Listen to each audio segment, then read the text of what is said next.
gliding majestically over blue and white ocean swells, with acres of canopy-like sails and towering masts that seemed to scrape the sky. The Windjammer was the largest and one of the most versatile sailing ships ever built. It was also unique, the only large vessel powered by the wind that was constructed mainly of metal. This stout design, along with its myriad sails, made it perfectly suited for carrying cargo and passengers thousands of miles over often treacherous seas, all during the late 19th and early 20th centuries, when the world was experiencing a period of unprecedented growth and industrial development. These great ships were significant for another reason. They were the very last of the commercial sailing craft, a line with a proud tradition dating back thousands of years. Even as the age of steam was dawning on the seas, ships like the Star of India, the Elissa, the ๊skuːnər, and the Peking became the stalwart cargo carriers of their day, while evoking romantic images of days gone by.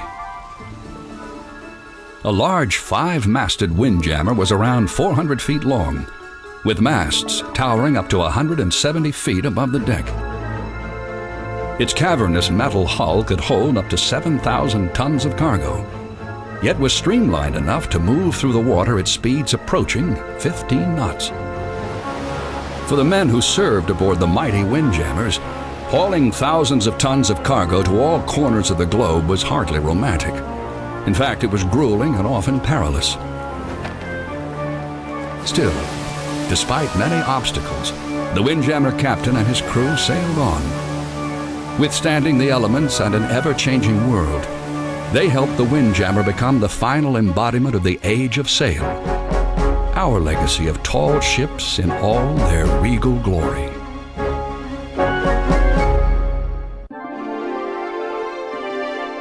Breaking the horizon with its clouds of sails, one of the rarest sights on the oceans today is a large sailing ship.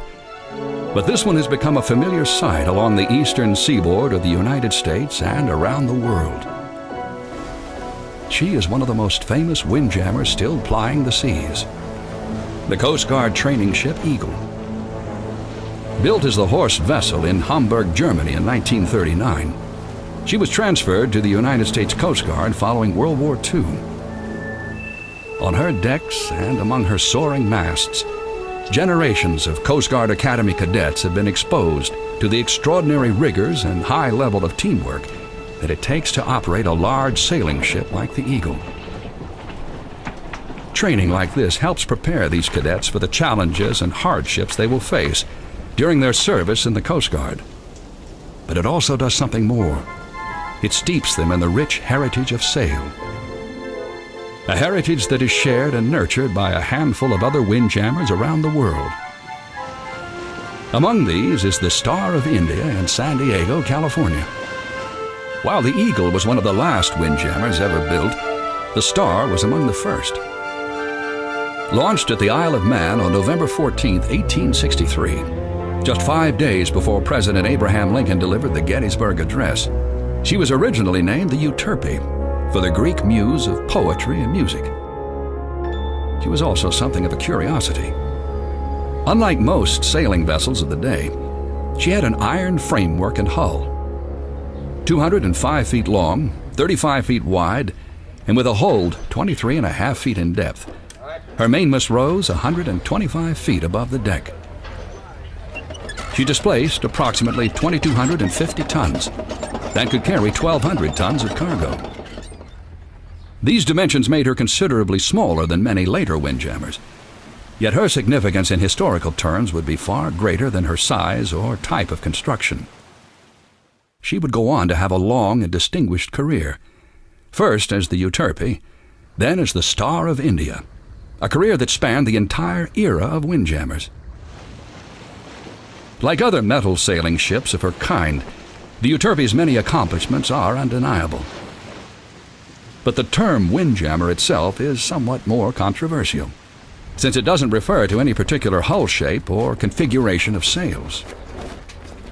Windjammer is a word that sailors don't like very much because as members of any highly technical profession, people tend to like words that mean something specific. And windjammer is a pretty generic word, which is one of the reasons perhaps why it's so useful and why it's survived. But initially, I think the consensus is that it was a derogatory term utilized by the crews of steamships. Historians have speculated that the word stems from an incident in which the men aboard a steamship derisively jeered a windjammer's crew as they attempted to jam their ship's sails around to capture the wind. But the sailors who manned these towering vessels quickly embraced the name, transforming it into an emblem of pride rather than shame. A seamless blend of industrial age manufacturing and old world craftsmanship, these ships were the culmination of a long tradition of sailing vessels that began centuries before. From the earliest times of antiquity, ships of sail helped bolster the political ambitions, trade, and defense of nations throughout the world. With the increasing use of steam-powered vessels during the mid-19th century, however, the days of the great sailing ships appeared to be numbered. The advantages of steam in navigation were not so much speed as reliability of speed, the idea that you could plow through ice and currents with or without any wind. But the early steamships also had many flaws. Their engines were expensive to build and maintain. And with the new and relatively unreliable steam technology of the day, they were susceptible to mechanical breakdown. In addition, they needed coal to operate, lots of it, requiring frequent stops in port to refuel and relatively large crews to keep their boiler fires stoked. The coal also took up valuable space in the hull that could have been used for carrying cargo. These qualities made the early steamships economically viable on shorter trips, particularly carrying passengers or other low-bulk, high-value cargo, where the vessel's lack of range and carrying capacity were not significant drawbacks. But it left a niche for the sailing ship on the long transoceanic voyages that steamships couldn't yet undertake on a regular basis. During the same period in the mid-19th century, nautical designers began experimenting with the construction of iron-hulled sailing ships, particularly in Great Britain. The first of the great windjammers, the iron ships, were built in those industrial countries in Europe that were already well equipped for shipbuilding and had all the raw materials and the skilled labor at hand. On the Clyde River in Scotland, in Belfast, and in the northern part of England where there was coal and iron, where there were mines and refineries, and an overabundance of skilled labor. The Industrial Revolution had prepared the United Kingdom for this kind of work. In 1842, a British naval architect named John Grantham published a manuscript entitled "Iron as a Material for Shipbuilding," in which he cited iron's many advantages compared to wood. Grantham based most of his arguments on why iron was superior to wood. It has a high tensile strength. It allows you to build ships much larger in iron, theoretically, than you can in wood. It's not a number of pieces fitted together that work and torque rather independently. It is pretty much one single structure. As a consequence, you have ships that are less costly to operate, less costly to repair, and you can build them bigger. A year later, Grantham helped modify one of the first sailing ships with an iron hull, the 711-ton John Garrow, whose innovations included rigging made of iron cables instead of the less durable ropes used previously. Other shipbuilders of the time were making similar vessels. It was from this marriage of iron and canvas that the Windjammer was born. With less internal bracing necessary in their metal hulls, the Windjammers could carry greater amounts of cargo than contemporary wooden sailing ships, making them far more efficient as movers of freight. With no engines and no need to carry fuel, they could even haul more than comparably sized iron-hulled steamships. And despite their large dimensions, Windjammers could be run by significantly smaller crews than the manpower-hungry steamers, making them cheaper to operate. Even though a lack of wind would paralyze a windjammer as surely as it would any other type of sailing ship, these vessels could also be fast. With its thousands of square feet of sails, the average windjammer driven by a strong gale was capable of outrunning its swiftest steam counterparts, even while fully loaded with cargo. The famous steel-hulled German windjammer Herzogin once reached a top speed of over 20 knots, a mark which not only far exceeded contemporary steamships, but even rivaled those attained by the fastest clippers. By the late 1800s, the windjammer had become the preferred vessel over wooden sailing ships for many thriving shipping businesses that hauled bulk raw materials over long distances. Most of the products, the cargoes that these vessels carried were industrial and agricultural raw materials, things that were needed for the burgeoning industries that were growing up in Europe and in America in the last part of the 19th century. They were bulk cargoes, grain, wool, timber, coal, and one of the characteristics that they had in common was they just really weren't perishable. And so the difficulties of getting around Cape Horn, the relatively slow passage through the doldrums under sail, made very little difference in terms of the value of the cargo or the ultimate profits of the voyage. As the demand for raw materials grew worldwide, so did the size of the windjammers. Earlier models had featured only 3 masts, but by the end of the 19th century, larger 4-masters became the norm, and eventually some 5-masters were even built. Also, a configuration of exclusively square sails was gradually altered to include fore and aft sails on the rear mast. It was these reconfigured vessels called barks which became the classic windjammers of the era. The bark is really a minor variation of a standard full-rig ship where you have all the masts carrying yards, with the exception that on the aftermost mast there are no yards. There are no square sails carried. Because frankly, anytime the ship is running off the wind or before the wind, that much sail area that far back in the ship makes it hard to steer anyway. So by eliminating the yards on the aftermost mast, you also eliminate the necessity of the crew required to work those yards whenever the ship is being brought about. Departing from their European home ports, these majestic ships sailed as far away as South America, the Pacific Northwest, and Australia, turning profits and earning praise from those who sailed them. Nevertheless, carrying tons of cargo on the wide open sea presented many challenges for those who sailed the windjammers. Challenges that would make these devoted sea hands work harder than almost any other sailing crews in nautical history.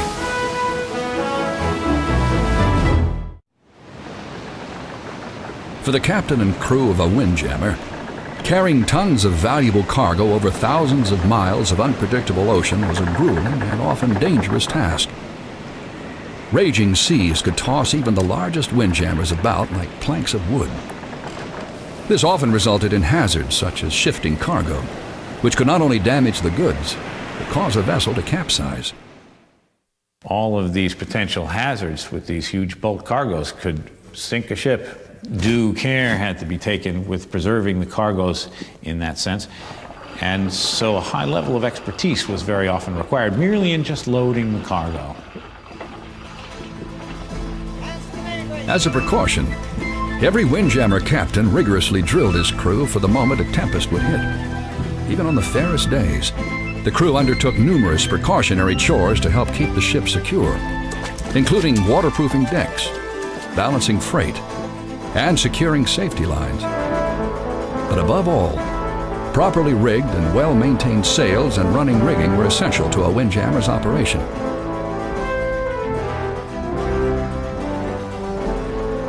If a storm was imminent, a ship's fair-weather sails had to be replaced immediately with heavy-duty canvas. In strong winds, the smallest tears could rapidly grow into massive holes. Once, during fierce winds off the coast of England, the Herzogin lost 19 sails in less than a day and a half. Under such conditions, it was the captain who decided which sails were to be furled and unfurled in relation to the wind. At his word, the crew would hurriedly climb the rigging, and while balancing precariously on foot lines up to 150 feet above deck, adjust sail. The motto for these sailors was, one hand for ship and the other for self. Clear communication between captain and crew was essential during this process. If the crew failed to synchronize their efforts, the results could be catastrophic. As with any merchant vessel, delivery of cargo intact and in the shortest amount of time was always the prime objective. Windjammer captain had to be a master of the sea, the skies, and his men. For the captain held full responsibility for his crew, his craft, and his haul. They had to be a great judge of character. They had to drive their men. They had to know when to drive hard. They had to know when to ease off. But they were all masters at their craft. Ship owners counted on their captains to be vigilant, honest, and reliable, as a ship's fate, including its profit and loss, was entirely in his hands. As such, captains who proved their mettle were handsomely rewarded. A captain's quarters could be large and opulent, and he was often allowed to bring his family along on the voyage. It also imposed a kind of civilizing influence upon everyone to have women and children on board a ship. In some cases, women performed significant roles in managing vessels. Navigating, for instance, wasn't uncommon at all for captains' wives to learn how to navigate a vessel. It wasn't certainly uncommon at all for masters' wives to be able to handle the vessel's books and the more administrative functions of a captain's job. I suspect they were probably a welcome addition. Yet for all the moments of good living for the captain of a Windjammer, there were many more of considerable stress. Life at sea was an ever-changing series of adventures, usually controlled by the elements. Every storm had the potential to sink a ship or blow it far off course. And nowhere was this more likely than at the southernmost tip of South America, where the Atlantic meets the Pacific at Cape Horn, an unavoidable obstacle on the trade routes between Europe and the Pacific. That region of the world is known for violent, almost continuous gales and severe storms. What compounds the problem is that there's no large landmass there to break up the run of seas, which continue right around the world. So they reach gigantic sizes. And as a consequence, it's the one spot of the world most feared and most dreaded by mariners, and had been so since the first attempts to get round it, extending back to the 16th century. The arduous journey of the three-masted bark British Isles epitomized the struggles the Windjammers encountered in these waters. In June 1905, Captain James Platt Barker and his crew of 20 embarked on the Isles for a voyage from Wales to Chile, delivering some 3,500 tons of coal. Nearly 2 months later, they passed Cape Horn going west during surprisingly moderate weather. However, within days, the temperature and barometer dropped sharply. Hurricane-force winds drove the Isles eastward, back past Cape Horn, then south towards Antarctica. During the ordeal, one man was washed overboard to his death. 30 days later, the initial storm was over, but the winds were still strong enough to have pushed the ship within 100 miles of the Antarctic Circle. Huge icebergs loomed dangerously near the beleaguered Windjammer, sending her frostbitten crew into a panic. The ship's first mate brashly suggested that Barker had erred by not running for the safety of the nearby Falkland Islands when the storm first hit. But Barker was a fiery and stubborn man. He made it clear at pistol point that he alone was in control and that the voyage would not be abandoned. Unfortunately for Barker and his crew, the first storm they endured was like a summer breeze compared to what awaited them. Violent squalls soon lashed the Isles as mountainous seas rolled over her. 2 more men were swallowed by the sea, but through it all, her ruggedly built iron hull remained intact, a testament to the incredible strength of the Windjammer design. Finally, the British Isles was able to ride out the storm and set a northerly course. 4.5 months after her departure, she reached the port of Pisagua, Chile, her cargo somehow still intact. Despite hardships like those endured by the British Isles and countless other craft, the use of windjammers continued to grow worldwide.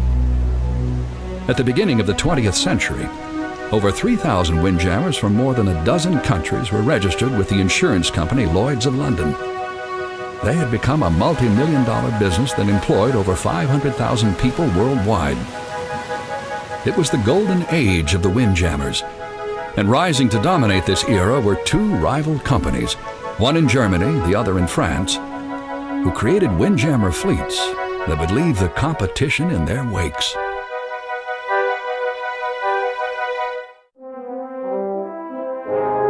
In 1825, an eccentric entrepreneur from Hamburg, Germany named Ferdinand B. Leitz started a firm to export silk hats to South America. By the middle of the century, he was joined by his son Carl, and they began expanding their business. Using their own ships, they profited handsomely and diversified into exporting a variety of materials to overseas markets. As their shipping volume increased, so did the size of their ships. In 1856, Carl ordered the construction of a new 140-foot windjammer, the company's first. Carl Leitz named the Poodle after his wife, who was known as Poodle because of her luxuriant curls. And the ship was not only pretty, she was also very profitable and successful, and they had her quite a while. And in efforts to perhaps sustain the run of good luck they found with that ship, they named all their subsequent vessels, or renamed them, with words beginning with P. And that was the birth of what became one of the most famous lines of sailing ships ever. It was called the Flying P Line. Recognizing the growing demand in the world economy for nitrates, a chemical compound used in fertilizers, the Leitz geared the operations of the Flying P Line almost entirely toward this profitable but malodorous cargo. It was just a horrible sort of a trade. Aromatic, extraordinarily hot. Imagine taking a lot of fertilizer and exposing it to equatorial heat for weeks and months at a time while you loaded it on your ship with a shovel. It was hardly glamorous, but it certainly was lucrative and absolutely necessary to burgeoning agriculture. Despite the nature of their cargo, the captain and crews who sailed aboard the P-liners took great pride in their vessels and their company's reputation. Sailing legends like Captain Robert Hilgendorf enhanced this prestige. In his 20-year career with the Leitz Company, Hilgendorf successfully sailed around Cape Horn 66 times, mainly in windjammers, once making the dreaded passage in just 7 days. One of the interesting things in this period is individual captains don't emerge as cult figures very much, unlike with the clipper ships. Hilgendorf is a bit different. He was so proficient and was consistent in making exceedingly good passages that he achieved notoriety in a period and a profession where notoriety was a very rare commodity. A master of how to handle a large windjammer at sea, knowing all of the angles, knowing all of the intricacies of handling craft. Mr. Leitz had on his office wall a portrait of not his father or grandfather, but Robert Hilgendorf. Although the number of windjammers in the Leitz fleet remained fairly constant at around 16 during its 100 years of operations, the size of these ships continued to increase. In 1895, the Leitz built their first 5-masted ship, the Potosi, which made an instant name for itself because of its surprising speed. The average duration for a run to Chile from Hamburg was around 80 days. The Potosi, under Captain Hilgendorf, did it in 66. Yet the greatest of the P-liners was still to come. In 1902, the Leitz Company unveiled the biggest and most advanced windjammer yet, the mighty Preußen. Known as the Queen of the Seas, she was a giant, a superbly crafted ship that would set new standards in windjammer design. She measured 440 feet from bow to stern, had 5 masts carrying 48 sails, and displaced an amazing 11,150 tons, making her one of the largest sailing ships ever built. In a stiff breeze, she could attain speeds of 17 knots, her sails exerting a force comparable to 6,000 horsepower. Even her average cruising speed of about 7 knots was swifter than most large steamers. The Preußen was a climactic expression of the sailing ship. She was the pride, at the time she was built, not only of the Leitz line, but arguably of German seafaring technology and even of the entire brotherhood of seamen who were engaged in this grand enterprise. Yet sadly, the reign of the Queen of the Seas was all too brief. In 1910, she was accidentally rammed in the English Channel by a steamship. The great windjammer floundered for several hours before the powerful tide slammed her against the crags off the cliffs of Dover. After several efforts to dislodge her failed, she was soon battered into oblivion by the surf. Even with the demise of the Preußen, the Leitz Company still flourished. The only genuine threat to its dominance in the nitrate market came from France, where another family operation, the A.D. Boards Company, produced a fleet of windjammers that were just as proficient and structurally sound. The core of the competition between the two shipping giants was speed. Much like the great tea races in the days of the clippers, the windjammers from these companies continuously vied with each other for the fastest passages back and forth across the ocean. In 1896, the Board's five-masted bark France completed a voyage from Europe to South America and back in 145 days. Light's Potosi made a similar trip in 144 days. Such competition was not uncommon during the reign of the windjammers. The great grain races from Australia to Britain during the 1920s and 30s would also serve as a friendly battleground for a number of ships, captains, and their crews. Meanwhile, business for both the Lights and Boards companies continued to thrive throughout the early part of the 20th century, particularly as World War I erupted in 1914, and the demand for raw materials skyrocketed. It was during this conflict that one ship would make a name for itself in an entirely different fashion, giving rise to one of the most dramatic windjammer stories ever told.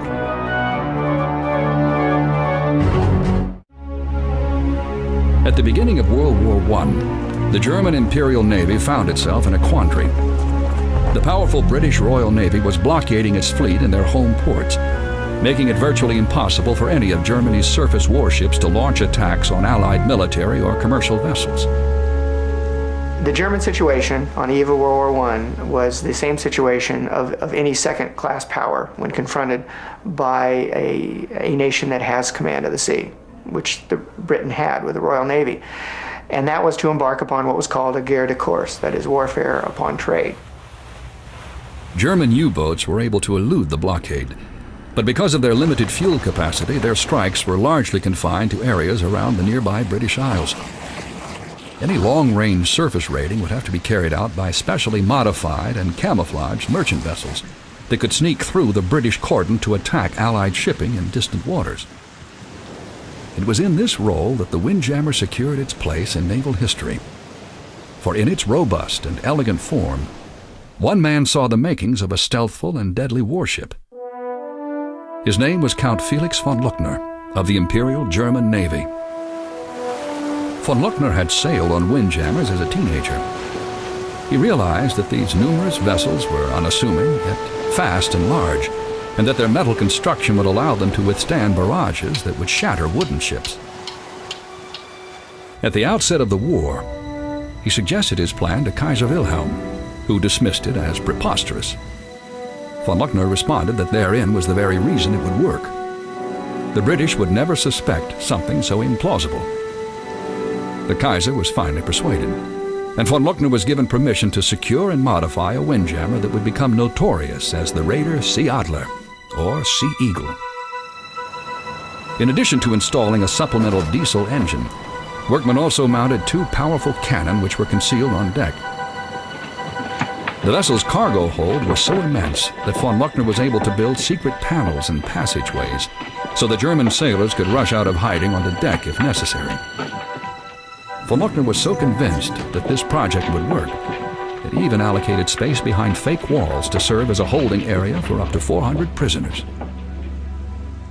The difference between a U-boat and what it could do and the Sea Adler and what it could do was the Sea Adler could actually evacuate everyone on the merchant ship, hold them as prisoners until they could land them in a neutral port, and sink the steamer. And that wasn't sufficiently offensive to risk bringing other countries into the war. Since von Luckner had learned to speak Norwegian fluently during his many travels, he decided that the Windjammer's cover would be as a Norwegian merchant carrier. Dressing the part, he went to extraordinary lengths to disguise both his ship and his personally selected 60-man crew. He even appointed one of his youthful sailors to portray his wife, Josephine, in the event they were boarded. From the moment she took to the sea in 1916, the refurbished Windjammer proved successful in her deception. Lulled by the ship's graceful appearance, Allied vessels allowed her to come near, where she would reveal her hidden guns and demand the ship's surrender. The ruse worked time and time again. He captured American vessels, French barks, British barks, and in each and every case, he would put a shot across the bow, then he would interview the captain and tell him what he intended to do. When the vessel finally hove to and surrendered, he would bring the people on board his vessel and then, of course, plant the charges and sink the ship. Von Luckner reveled in his success. Nevertheless, he made sure that the crews of the Sea Adler's victims were treated more as guests than prisoners. He drank champagne and cognac with them, and even provided books, playing cards, and phonograph records. Von Luckner was a German aristocrat, as opposed to the standard run of German merchant officers who tended to be more middle class. He was raised and bred to be a gentleman, and he carried his role out in the same vein that Francis Drake had several centuries earlier, creating a reputation for being hospitable and gracious to his guests while he had them, and pursuing his version of warfare with the maximum amount of gentility as circumstances allowed. By 1917, the Sea Adler had destroyed 14 vessels on a 7-month hunt that had taken her 30,000 miles into the mid-Pacific. Ironically, several of the ships she sank were merchant windjammers. Yet throughout these triumphs, only one Allied sailor was killed. Von Luckner possessed a sense of chivalry that seemed to belong to an earlier era, just like his tall and regal ship. He had a swagger, he was an actor, he attracted people to him. There's no question that he was the last of the great sea raiders. On August 2, 1917, the hazards of the sea finally accomplished what the Allied navies could not. The Sea Adler ran aground on an uncharted reef near the Society Islands. Foreseeing his own eventual capture by Allied navies, von Luckner reluctantly ordered his vessel be set ablaze rather than see it fall into enemy hands. With her demise came the end of an age. It was the last time that a large sailing vessel would serve as an active warship in a major navy. World War I had taken its toll on the merchant windjammers as well. The Boards Company of France lost nearly half its fleet of 46 active vessels in the conflict. And with advancing technology making steamships far more economical to operate, there seemed little sense for ship owners to replace the lost barks with new windjammers. Yet across the Atlantic in America, there was still one proud vessel that continued to resist the effects of time and the elements. One that would endure to become a standard bearer for all the windjammers that followed her.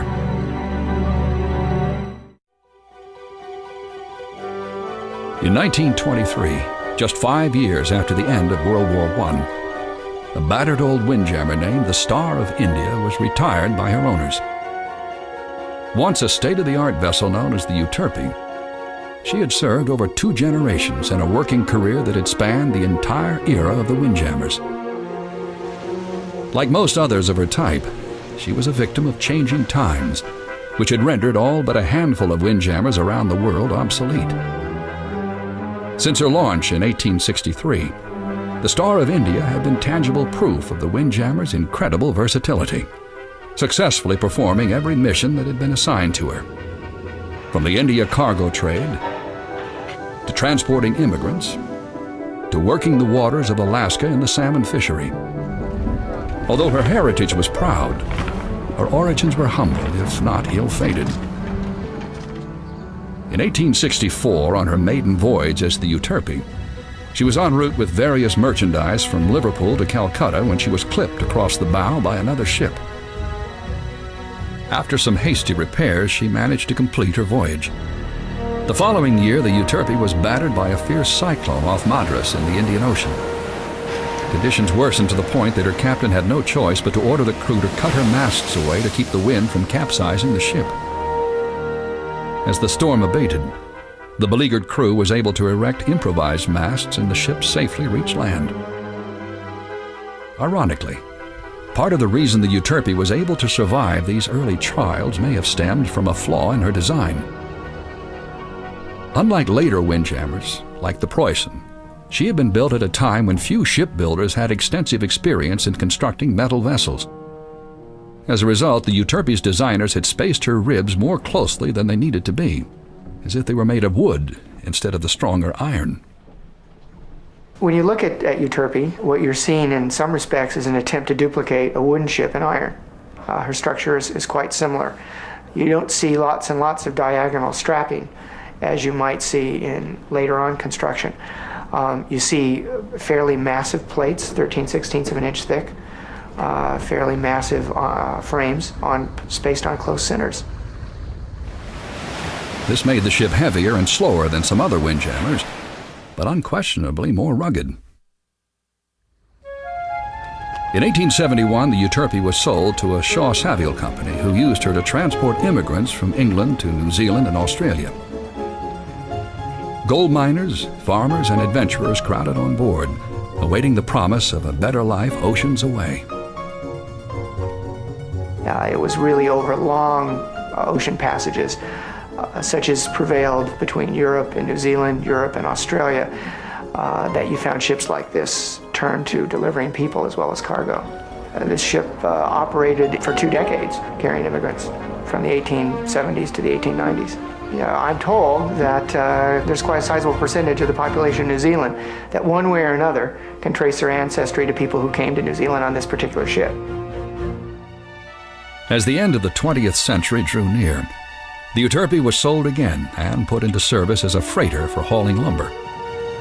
But her venture in this rugged trade was short-lived, and the constant thrashings by the sea and wind continued to take their toll on her now aging frame. In January of 1901, in her 5th decade afloat, the ailing Euterpe was purchased by the Alaska Packers Association, where she joined the other aging windjammers of the APA fleet in the Alaskan salmon trade. The first thing her new owners did was give the venerable windjammer a much-needed overhaul.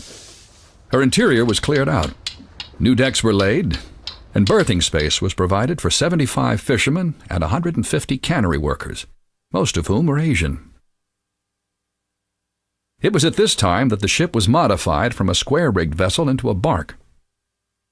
And one of the first things they did to her was make her yet more economical by taking out her existing mizzen mast and putting in a smaller one. And she became, by that change, a bark. That allowed her to be operated with a smaller crew. In the spring of 1902, she sailed her inaugural round trip from San Francisco to Alaska, a 2,500-mile trek she would make once each year for the next 21 years. Once in the Gulf of Alaska, she lay at anchor while her crewmen put off in smaller boats to harvest the area's abundant stocks of salmon. She would ferry their collective catch to canneries ashore, and at summer's end she'd set sail for San Francisco, her holds loaded to capacity with processed salmon. In 1906, in keeping with the names of the other stars in their fleet, the Euterpe's owners renamed her the Star of India. But by 1923, the venerable star had finally outlived her usefulness. As to whether she was worn out, she was probably less economical by virtue of not being as big as some of the others. And therefore, the economy of scale was no longer in her favor. And being one of the older ships, she was certainly a candidate for replacement. Many of her sister ships in the APA line were sold, ultimately to be replaced by a fleet of steamers. As for the Star of India, she sat idle, destined either for the scrap yards or obscurity. But fate would smile on her once again. In 1926, the Zoological Society in San Diego bought her for $9,000, intending to transform her into a floating aquarium. To take an old ship that was an everyday item, bring her here and set her up as a museum was a bold step. And apparently it was too bold because shortly after that the Depression came along and there was no longer the wherewithal to be able to engage or embark on a project like that. Ships like this are very labor intensive. Even just sitting, they take an enormous investment to keep up. She became something of a curiosity cabinet on the waterfront and a derelict and also something of an embarrassment. The Star remained idle in San Diego harbor for decades, time and neglect accelerating her decline. But in 1957, the highly regarded Australian windjammer captain and author, Alan Villiers, visited San Diego and saw the Star in her dilapidated state. Dismayed by the lack of attention being given to one of the last of history's great ships, he urged San Diego citizens to preserve her. community responded almost immediately with donations of money and materials. Carpenters and other craftsmen volunteered their services, and new life was breathed into the Star.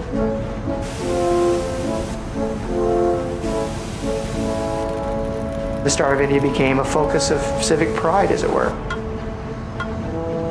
Initially, there was some question as to whether the ship was preservable. By the late 1960s, the question was whether you take this priceless artifact out and risk it at sea. That question was answered on July 4th, 1976, over 50 years after her retirement. Amid the tumult of America's bicentennial celebration, with hundreds of thousands of well-wishers gathered on shore and on boats, the grand old Windjammers sailed again. Her noble appearance was ample reward to her benefactors for the countless hours of hard work they had devoted to her.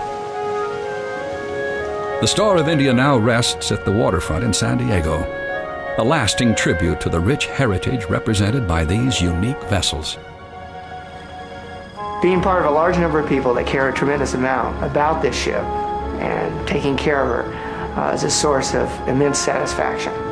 Making her accessible to people, making her story understandable, seeing the parade of people of all ages come on board and recognize what they're on, the unique nature of her, and just become part of her story. It's immensely rewarding, and I can't imagine, no matter what I do after this, or could do after this, that would ever give as much satisfaction or ever be as great an honor as being able to say I take care of this ship on a day-to-day basis.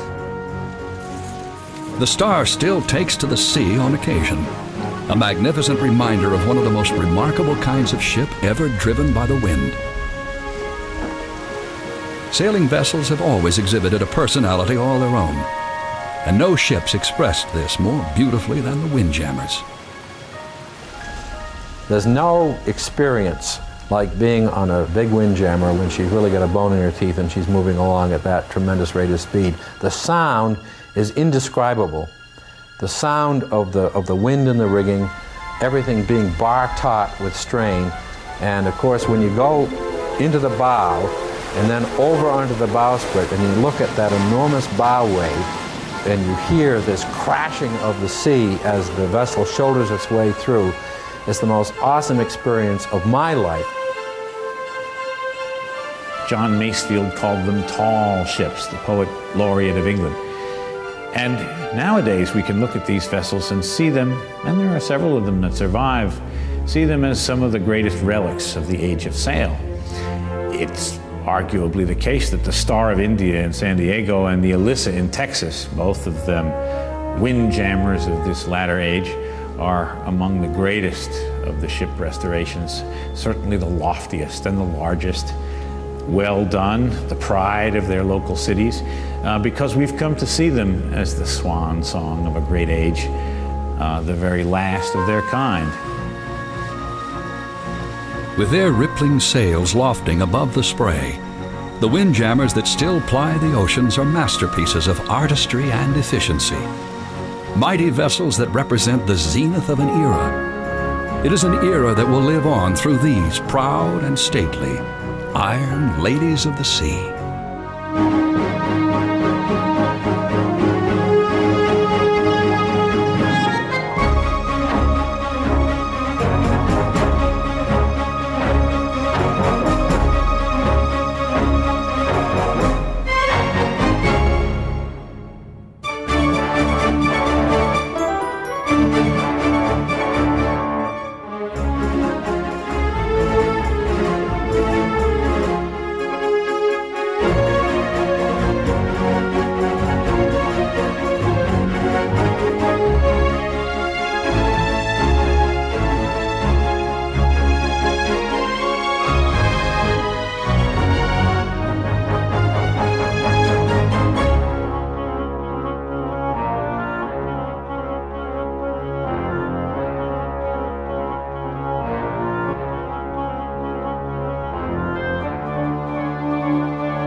sailing ships appeared to be numbered. The advantages of steam in navigation were not so much speed as reliability of speed, the idea that you could plow through ice and currents with or without any wind. But the early steamships also had many flaws. Their engines were expensive to build and maintain. And with the new and relatively unreliable steam technology of the day, they were susceptible to mechanical breakdown. In addition, they needed coal to operate, lots of it, requiring frequent stops in port to refuel and relatively large crews to keep their boiler fires stoked. The coal also took up valuable space in the hull that could have been used for carrying cargo. These qualities made the early steamships economically viable on shorter trips, particularly carrying passengers or other low-bulk, high-value cargo, where the vessel's lack of range and carrying capacity were not significant drawbacks. But it left a niche for the sailing ship on the long transoceanic voyages that steamships couldn't yet undertake on a regular basis. During the same period in the mid-19th century, nautical designers began experimenting with the construction of iron-hulled sailing ships, particularly in Great Britain. The first of the great windjammers, the iron ships, were built in those industrial countries in Europe that were already well equipped for shipbuilding and had all the raw materials and the skilled labor at hand. On the Clyde River in Scotland, in Belfast, and in the northern part of England where there was coal and iron, where there were mines and refineries, and an overabundance of skilled labor, the Industrial Revolution. Or type of construction. She would go on to have a long and distinguished career, first as the Euterpe, then as the Star of India, a career that spanned the entire era of windjammers. Like other metal sailing ships of her kind, the Euterpe's many accomplishments are undeniable.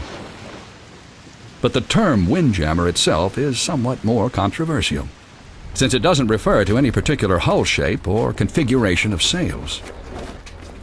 Windjammer is a word that sailors don't like very much because, as members of any highly technical profession, people tend to like words that mean something specific. And windjammer is a pretty generic word, which is one of the reasons perhaps why it's so useful and why it's survived. But initially, I think the consensus is that it was a derogatory term utilized by the crews of steamships.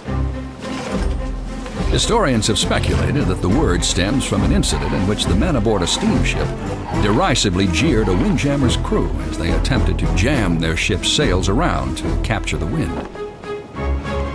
But the sailors who manned these towering vessels quickly embraced the name, transforming it into an emblem of pride rather than shame. A seamless blend of industrial-age manufacturing and old-world craftsmanship, these ships were the culmination of a long tradition of sailing vessels that began centuries before. From the earliest times of antiquity, ships of sail helped bolster the political ambitions, trade, and defense of nations throughout the world. With the increasing use of steam-powered vessels during the mid-19th century, however, the days of the great thousands of years. Even as the age of steam was dawning on the seas, ships like the Star of India, the Elissa, the ʻskuːnər, and the Peking became the stalwart cargo carriers of their day, while evoking romantic images of days gone by. A large 5-masted windjammer was around 400 feet long, with masts towering up to 170 feet above the deck. Its cavernous metal hull could hold up to 7,000 tons of cargo, yet was streamlined enough to move through the water at speeds approaching 15 knots. For the men who served aboard the mighty windjammers, hauling thousands of tons of cargo to all corners of the globe was hardly romantic. In fact, it was grueling and often perilous. Still, despite many obstacles, the windjammer captain and his crew sailed on. Withstanding the elements and an ever-changing world, they helped the windjammer become the final embodiment of the age of sail, our legacy of tall ships in all their regal glory.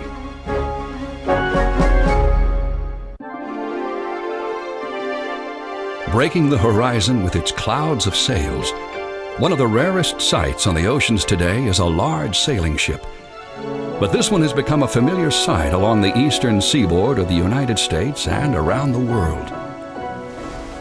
She is one of the most famous windjammers still plying the seas.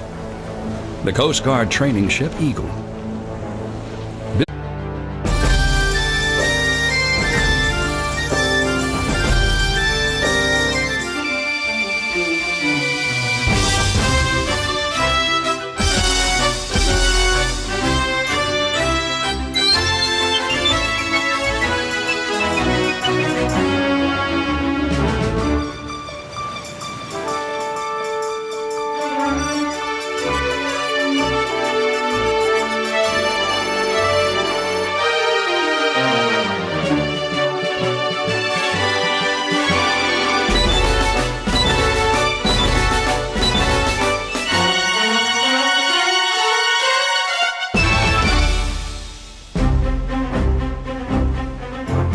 Gliding majestically over blue and white ocean swells, with acres of canopy-like sails and towering masts that seem to scrape the sky, the Windjammer was the largest and one of the most versatile sailing ships ever built. It was also unique, the only large vessel powered by the wind that was constructed mainly of metal.